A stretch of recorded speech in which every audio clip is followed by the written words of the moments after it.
Students, किसी भी bank की परीक्षा हो, वो एसबीआई हो या आईबीपीएस हो, पीओ के लिए हो या क्लर्क के लिए हो, रीअरेंजिंग पार्ट्स ऑफ सेंटेंसेस और पैराजंबल या जंबल सेंटेंसेस के सवालों को हल करने में 90% से भी ज्यादा कैंडिडेट्स कंफ्यूज रहते हैं और हड़बड़ा कर मिस्टेक्स कर देते हैं। इन कंफ्यूजन इन मिस्टेक्स से बचने के लिए मैं आपके समक्ष एसबीआई पीओ को टारगेट करके ऐसे रीअरेंजिंग पार्ट्स ऑफ सेंटेंसेस से संबंधित क्वेश्चंस को लेकर आया हूं और साथ साथ ट्रिक्स का पिटारा भी लेकर आया हूं। आइए देखिए ध्यान से पूरी वीडियो को वॉच करके कैसे मैं आसानी से ऐसे सवालों को हल करता हूं। सबसे पहले आप इन क्वेश्चंस के पैटर्न को समझ लीजिए। हर सेंटेंस को 5 सेगमेंट्स में डिवाइड किया गया है, जिसमें पहला सेगमेंट बिल्कुल करेक्ट ऑर्डर पे है, यानी वो स्टार्टर होगा। बचे हुए 4 labelled A B C and D को रीअरेंज करके contextually correct and grammatically correct sentence में चेंज करना है। क्वेश्चन नंबर 1 आपका है topical sentence, the supreme court has ordered that the. अब द के बाद किसकी बारी आएगी तो गौर से देखिए। सेगमेंट नंबर ए में प्रीपोजिशन ऑफ से स्टार्ट हो रहा है, तो द के बाद प्रीपोजिशनल फ्रेज नहीं आएगा, ए कट गया। सेगमेंट नंबर आपका सी जो है ये भी प्रीपोजिशन से स्टार्ट कर रहा है, यानी ए भी कट गया, तो segment A and C cut गया। टॉपिकल सेंटेंस के बाद आने वाला सेगमेंट या तो बी होगा या तो डी होगा। अब गौर से देखिएगा, डी को लेते हैं तो the supreme court has ordered that the bench delivers. भाई कौन सा बेंच? इसके पहले बेंच, चूंकि डिलीवर जजमेंट की बात हो रही, तो कोर्ट में जजेस के ग्रुप को बेंच कहते, तो बेंच के पहले जजेस का ग्रुप आना चाहिए और वो है आपके पास सेगमेंट नंबर बी में deadline be extended till the 5 जज कॉन्स्टिट्यूशन। यानी सबसे पहले जो सेगमेंट आएगा टॉपिकल सेंटेंस के बाद वो आपके पास आएगा। सबसे पहले आना है आपको नंबर डेडलाइन, यानी नंबर बी को सबसे पहले लेना होगा। नंबर बी के बाद आइए deadline be extended till the 5 जज कॉन्स्टिट्यूशन बेंच। बी के बाद डी आ गया। अब डी को पूरा पढ़ ले। बेंच डिलीवर्स इट्स जजमेंट किस चीज पर? तो ऑन वाला पार्ट लीजिए, तो ऑन वाला पार्ट आपके पास सी में है, तो बी के बाद डी के बाद सी, और अब बच गया नंबर ए। भाई on petition challenging the validity, किसकी वैलिडिटी? तो of the biometric scheme and the enabling law. Right order students आपका निकला कितनी आसानी से, बी डी सी ए। अब ऑप्शंस को एग्जामिन करें तो बी डी सी ए आपके पास सी में है, बाकी सभी को आप आसानी से एलिमिनेट कर दें। Now is the turn of question number 2, repealing the law that safeguards. ये आपका सही पोजीशन पर है। सेगमेंट ए है the flood gates of poaching, ये किससे जुड़ा हुआ है अभी क्लियर नहीं हो रहा है। नंबर बी आपका है and it would lead to marginalization. देखिए आपका बी और सी का कॉम्बिनेशन आपको मिल गया, यानी बी और सी का एक पेयर हमें मिला। अब इसके पहले कौन सा पेयर आता है?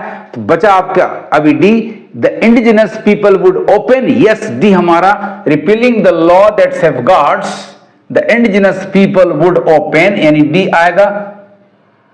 बीसी का कॉम्बिनेशन आ गया और इसके बाद आ जाएगा ए। राइट ऑर्डर आपका मिल गया बड़ी ही आसानी से, डी ए बी सी। सबसे पहले आपका होगा नंबर डी, उसके बाद आएगा A B and C. Right answer is this option number B, A C D and E are easily eliminated.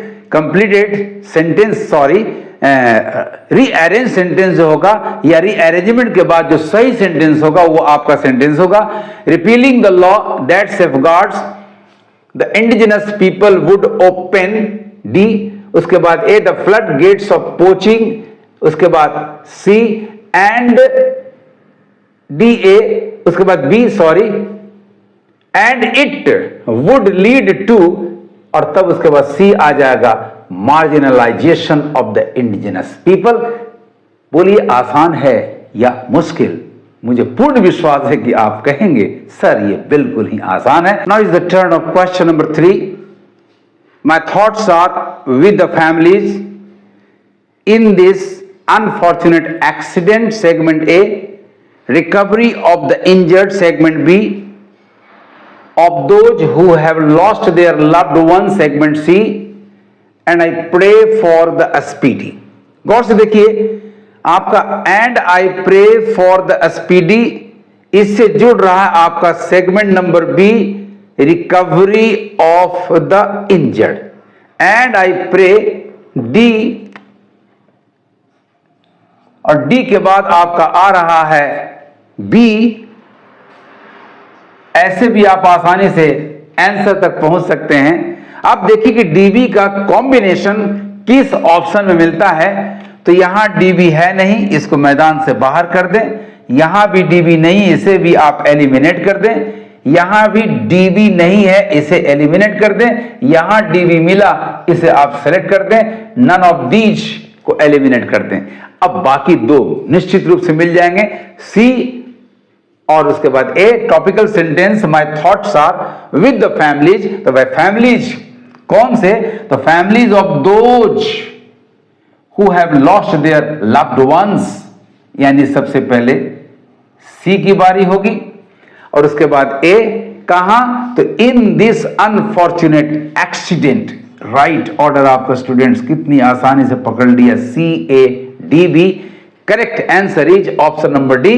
और आपका रीअरेंजमेंट के बाद जो सेंटेंस होगा वो होगा my thoughts are with the families of those who have lost their loved ones, कहां, in this unfortunate accident, और and I pray for the speedy recovery of the injured. Let's come to the last question of the day, that is question number 4। Several people became leaders, ये सही जगह पर है। Segment A आपका है remained where they were, B है and ministers after that, C आपका रैली but the people belonging to the community, people belonging to the community. गौर से देखिए आपका डी जो है ठीक उसके बाद ए आ रहा है, पीपल, गौर से देखना है। C rally but the people, C कौन से पीपल, तो belonging to the community, belonging to the community क्या हुआ उनका, रिमेन्ड वेयर दे वर। गौर से देखिए आपका टॉपिकल सेंटेंस तो अपने जगह पर है, आपका आ रहा है C rally but the people, C के बाद आपका आ रहा है D people belonging to the community, D, और उसके बाद आ रहा है ए, क्या हुआ, तो रिमेन्ड वेयर दे वर। तो स्टूडेंट्स बचा कौन, तो बच गया आपका बी। तो टॉपिकल सेंटेंस के बाद जगह बन रही है बी की। देखिए कितनी आसानी से आपने सही ऑप्शन को पकड़ लिया। राइट आंसर हो गया students option number B. A C D and E are thus easily eliminated. Correct order आपका है बी सी डी ए, और रीअरेंजमेंट के बाद आपका सही सेंटेंस हुआ सेवरल पीपल बिकेम लीडर्स, और उसके बाद बी आप लाइए एंड मिनिस्टर्स आफ्टर दैट, फिर सी लाइए rally but the people belonging to the community remained where they were. Students आपको मेरे ट्रिक्स एंड मेथड्स कैसे लगे कमेंट जरूर करेंगे, और यदि इस वर्ष नौकरी में आना है तो इस वीडियो को हाइप, लाइक और शेयर करना कतई नहीं भूलेंगे। Thank you for watching my video.